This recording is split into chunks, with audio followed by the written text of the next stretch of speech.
Greetings. This video is designed to give you more insight into the admissions process that you're battling currently and into the future. I'm calling this the 1, 2, 3 test, and I'll tag on at the end to discuss the TED Talks. So one of the things about places like Stanford and the top, let's say 20 or 30 schools is there's a gap between a research university and a teaching university.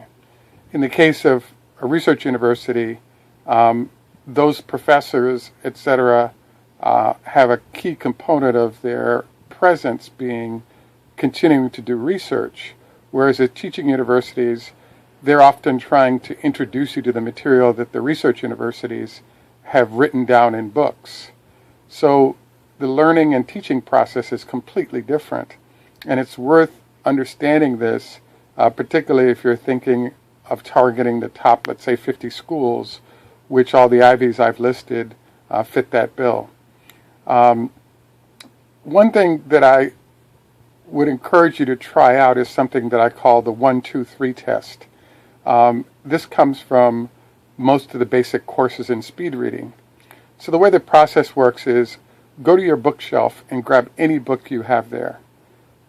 Put the book down on the desk and just let it flop open to a page.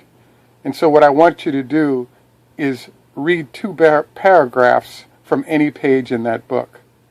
Then what I'd like you to do is read the next 2 paragraphs, but start saying the words 1, 2, 3 very slowly, consistent with my cadence. The reason for this is that if you can read and count the number 1, 2, 3 with your lips, what that does is forces you away from phonetically reading with your lips, because your lips can only move at 250 words a minute, but your eyes can move at 3,000 words a minute. So why this is an important exercise to maybe practice on a daily basis until you've mastered it, maybe 30 minutes a day would be good, and it'll take you about 3 weeks to get this mastery down, is that after the first 3 weeks, your reading speed will double.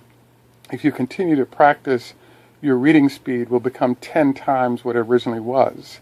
And this is very helpful in places where there's large amounts of reading you have to do to catch up with the core logic that would allow you to become effective within that school. So, for example, graduate students at Stanford are required to read 200 pages of material a week per class. So that's about, let's say you take 3 or 4 classes, that's 800 pages a week. So if you have this down, your ability to dominate that work will be phenomenal.